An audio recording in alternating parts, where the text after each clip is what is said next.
Question कह रहा है a regular hexagon is formed by 6 wire each of resistance R ohm and the corner are joined to the center by wire of same resistance. If the current enters at one corner and leaves the opposite corner, the equivalent resistance of the hexagon between two opposite corners will be. तो कह रहा है क्या कि यहाँ पे एक resistance R है, ये रेजिस्टेंस आर है, ये रेजिस्टेंस आर है, ये रेजिस्टेंस आर है, हर एक का एक रेजिस्टेंस अपना दिया हुआ है आर आर आर, और ए बी के बीच हम लोगों को इक्विवेलेंट रेजिस्टेंस चाहिए। इसको दो मेथड से बना सकते हैं, एक तो मिरर सिमेट्री या एक लॉजिक लगाकर कैसे बनाते हैं उसके बारे में पहले हम लोग आज बात कर लेते हैं। जैसे मान लीजिए कि यहाँ से करंट आया आई, तो यहाँ से आई तीन पार्ट में डिवाइड हो गया, एक आई वन, एक आई टू और एक आई थ्री। मतलब आई वन, आई जो है तीन पार्ट में डिवाइड हुआ। अगर यहाँ से आई करंट आ रहा था तो यहाँ से करंट आई निकला भी होगा।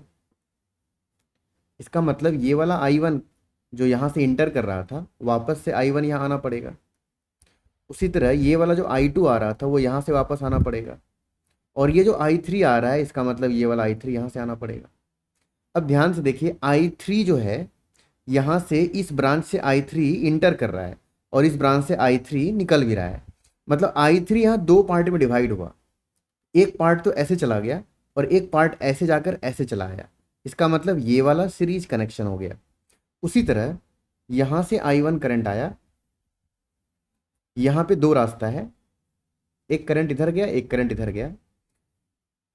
अगर यहाँ से आई वन गया तो यहाँ से आई वन निकला भी। इसका मतलब ये हुआ कि आई वन जब दो पार्ट में डिवाइड हो रहा है, ये करंट ऐसे गया होगा और यहाँ से जाने के बाद ये ऐसे चला गया और फिर वापस से ऐसे चला गया। मतलब यहाँ पे आई वन दो पार्ट में डिवाइड हो रहा है, फिर से वापस आई वन मिल रहा है। इसका मतलब यहाँ भी वापस से जितना करंट ये गया इस वायर में करंट ऐसे चला गया। इसका मतलब अगर हम लोग अब इस सर्किट को ब्रेक करें तो कैसा दिखाई देगा, देखिए अब ऐसा दिखाई देगा। एक पॉइंट ए था, एक पॉइंट बी है, यहाँ पे दो वायर है जिसका रेजिस्टेंस आर आर है, तो यहाँ पे आर आर मान लेते हैं। उसी तरह ये वाला जो वायर है ऊपर गया है, ये वायर ऐसा रेजिस्टेंस है आर, फिर ये वाला वायर है इसका रेजिस्टेंस है आर, और ये वाला आर और ये वाला आर कैसा कनेक्शन है, सीरीज, क्योंकि सेम करंट यहाँ से वापस निकल रहा है। इसका मतलब ये हुआ कि हम यहाँ पे ऐसे लगा सकते हैं आर आर का टू आर, तो यहाँ पे लगा देते हैं टू आर, और वापस से ये वाला हो गया आपका आर। अगेन नीचे भी ऐसा ही कंडीशन है, ये वाला रेजिस्टेंस है आर और ये वाला यहाँ पे वापस से रेजिस्टेंस है आर, और ये वाला आर आर जो है, ये वाला आर और ये वाला आर सीरीज कनेक्शन है, तो ये वाला दोनों आर आर मिलकर क्या बन जाएगा, टू आर। तो यहाँ से हम लोग इसको टू आर बना देते हैं ऐसे, टू आर। और ये वाला जो रेजिस्टेंस आपको मिल रहा है यहाँ पे आपको ये मिल रहा है आर। अब इसको हम लोग वापस से सॉल्व करते हैं, देखते हैं कैसे बनेगा। तो एक पॉइंट ए है तो यहाँ पे ए लिख देते हैं, ये पॉइंट बी है तो बी लिख देते हैं। ऊपर के बारे में सोचते हैं।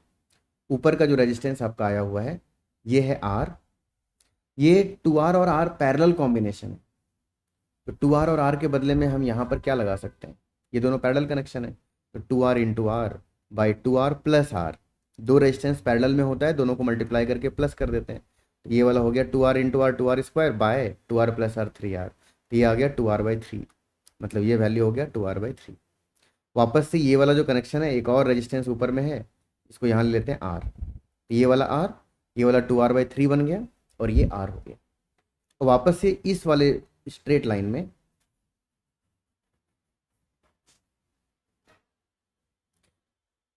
क्या मिलेगा, आर और आर सीरीज कनेक्शन है तो यहाँ मिल जाएगा टू आर। उसी तरह से नीचे को ध्यान से देखते हैं, ये वाला रेजिस्टेंस आर है तो यहाँ पे आ गया आर, ये resistance again same to same connection है तो ये आ जाएगा टू आर बाई थ्री, और ये वाला कनेक्शन आर है तो यहाँ से आ गया आर, और ये ऐसा आ गया। अब ऊपर के बारे में सोचते हैं, ये वाला R two R by three R series connection है, तो आर इक्विवेलेंट क्या मिलेगा, R plus two R by three plus R. इसको सॉल्व करेंगे तो थ्री एलसीएम आ जाएगा, तो three R plus two R plus three R, तो वैल्यू आ गया आपका एट आर बाई थ्री।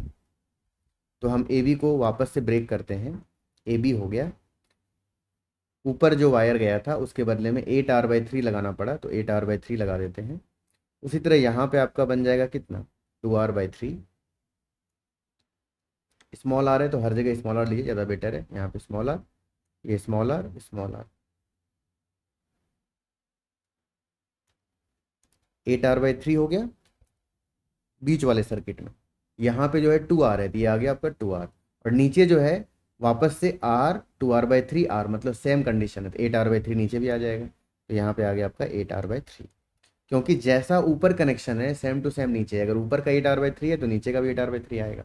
अब ये तीनों कनेक्शन कैसा है, पैरेलल कनेक्शन, तो पैरेलल वाला हम लोग फॉर्मूला लगाते हैं, 1/R equivalent is equal to 1/R1। R1 का वैल्यू क्या है 8R/3, तो 3 ऊपर चला जाएगा, प्लस 1/R2, R2 का वैल्यू 2R है तो 2R, प्लस 1/R3, तो वैल्यू आ जाएगा 3/8R। इसको सॉल्व करेंगे तो वैल्यू मिलेगा 1/R equivalent is equal to, LCM आ जाएगा 8R, तो यहाँ आ जाएगा 3 प्लस 2 से 4 टाइम्स में तो 4 प्लस 3। इसको वापस से हम लोग सॉल्व करेंगे तो क्या मिलेगा 3 3 6 प्लस 4 10, तो 1/R equivalent is equal to मिल गया 10/8R। 8R, तो यहाँ से हम लोग अगर R इक्विवेलेंट निकालें, what is the value of R equivalent 8R/10, 2 से 4 टाइम्स में 2 से 5, इट मीन्स 4R/5। तो करेक्ट आंसर जो मिलेगा वो क्या मिलेगा 4R/5, ऑप्शन नंबर बी।